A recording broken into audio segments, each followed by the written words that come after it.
In this video, we will explore historical information and records in regards to semen retention. The personal accounts we are to look through do not represent the mainstream views of science and medicine today. This video is for educational purposes only. In the 1700s, various accounts were written in books from patients regarding their habits and the consequences of masturbation. Although such accounts would not be recognized in today's world, they certainly raise questions on the effects of excessive sexual activity. A question that is often overlooked today is that if masturbation, including gonadal stimulation and ejaculation, is harmless, then why in biology is the opposite true? In biology, reproductive activities, gonadal stimulation, and testosterone production are all known to shorten the lifespan of the organism. A major concept in biology, the life history theory, explains that reproduction comes at the cost of longevity, and numerous studies show that gonadal activity and testosterone production play key roles in organism senescence and degeneration. Several first-person letters describe young men suffering from years of self-pollution, accompanied by severe symptoms. We've paraphrased these accounts in modern language, with original quotes cited for ease of understanding. Early start and debilitation. One man reported that at age 14 to 15, a peer introduced him to that horrid practice called self-pollution, and he continued it for years with virtually no break. By his late 20s, he felt extreme fatigue and mental fog. He wrote that he was dull, sleepy, and melancholy, with frequent headaches and back pains. So weak he could hardly climb stairs. He even struggled to understand people talking, and his joints felt benumbed. Despite stopping masturbation fairly recently, he still had almost no erections without direct stimulation. He pleaded, "I beg the favor to know whether I be fit for married life," clearly distressed about his impotence. This letter ends with him enclosing payment for a cure, indicating desperation. Chronic discomfort. A different correspondent described long-term ailments after masturbating heavily. He began young and did it dozens of times over a few years. Around age 22, he experienced intense physical symptoms, frequent nocturnal pollutions, wet dreams, severe back pain each morning, and great heat in his testicles. He said the habit had enervated and weakened his strength, so much that he felt almost ill for most days. This young man was dejected and wrote that only God's help in response to the author's book gave him hope. He did not yet report recovery. His letter ends in fear that all remedies might fail. Serious illnesses. In one 1727 letter from Dublin, a man blamed persistent gonorrhea and seizures on masturbation. He wrote in despair that his frequent, abominable practice had triggered gonorrheal discharge since January and violent dizzy spells, during which he couldn't move for days. By the letter's end, he was now in my right senses, but implored the author for immediate medical help, convinced only a cure could relieve him. Ongoing addiction. Another writer, a Navy seaman, reported years of problems tied to shifting climates and masturbation.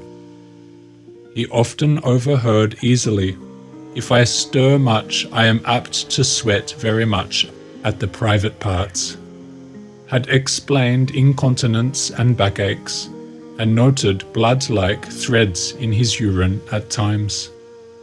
Too ashamed to admit the cause in person, he secretly arranged to meet the author and had already begun a herbal tincture. His tone was one of urgent need, not resolved success. These cases did not claim victory over their habit. Instead, they documented lingering issues, weakness, pain, impotence, infections, and begged for help. Historical accounts with improvements. Some letters, however, recount improvement after intervention, what the author considered success stories. These typically involve following his guidance and using recommended remedies. Medical treatment success. One patient reported that after taking prescribed strengthening tinctures and drinks, his health noticeably improved. In his letter, he said the medicines had a great effect. He no longer felt weakness when riding horseback. And, in short, I am just well and vigorous, only the squirt is naught. In other words, after years of self-pollution, he regained strength and stamina, though he noted still lacking a full ejaculate. This letter implies a nearly complete physical recovery aside from semen volume. Final repentance.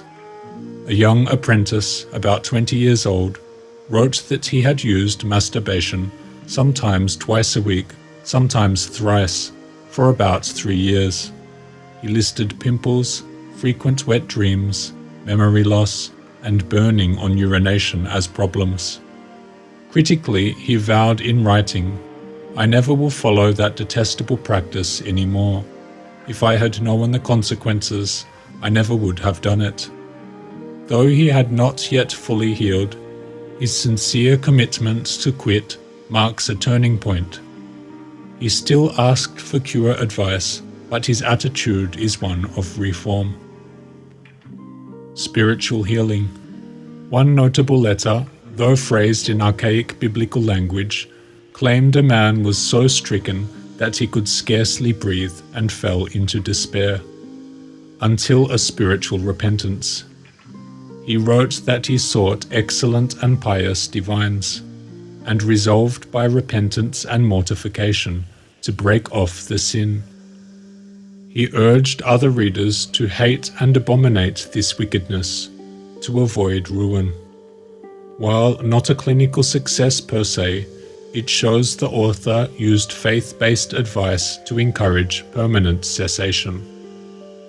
In other books of the era, recovery from this practice was found simply in abstention from sexual stimulation. Tissot writes, "The evil of the disease is destroyed by combating the cause. By removing it a little each day, we are sure the effect will disappear and not return. If we think only of the effect, the labor of each day is not only useless to the following day, but most generally injurious." In Tissot's work, he writes that onanism and conditions arising from onanism were often fixed with a cold bath. Taken from his writings, "Of all external or internal remedies, there are none equal to the cold baths. They refresh, they strengthen the nerves, and assist transpiration more powerfully than any internal remedy. When well managed, they are more efficacious in dorsal consumption than all other remedies combined. We must even remark that cold baths, as we have already said of the air, are peculiarly advantageous, as their act expends less of the powers of nature than the other remedies. The latter acts only on the vital parts. Cold baths give strength even to dead parts." Of course, none of these testimonies would be acknowledged in today's mainstream view of masturbation, and they do not constitute medical advice. However, it stands to reason that if gonadal and ovarian activity are strongly linked to the degeneration of the organism, as has long been recognized in biology, then similar effects should exist from excessive sexual excitation of these organs and glands. Biology portrays reproductive activity as catabolic to the organism, and countless studies demonstrate the degenerative effects of sexual activity on animals during mating seasons. We only need to consider that neutered animals tend to live longer. Studies on celibate men and castrated men also show increased longevity. Even plants that do not seed tend to degenerate more slowly and live longer. And finally, most prostate medications work to reduce the libido, not increase it. So if sexual stimulation was preventative of prostate issues, then one may ask why we try to reduce such activity in those with prostate illnesses. Although the mainstream narrative today largely dismisses these historical warnings, the evidence presented here and the emerging fields of study such as post-orgasmic illness syndrome, POIS, suggests that we may still have much to learn about the long-term consequences of sexual activity on human health.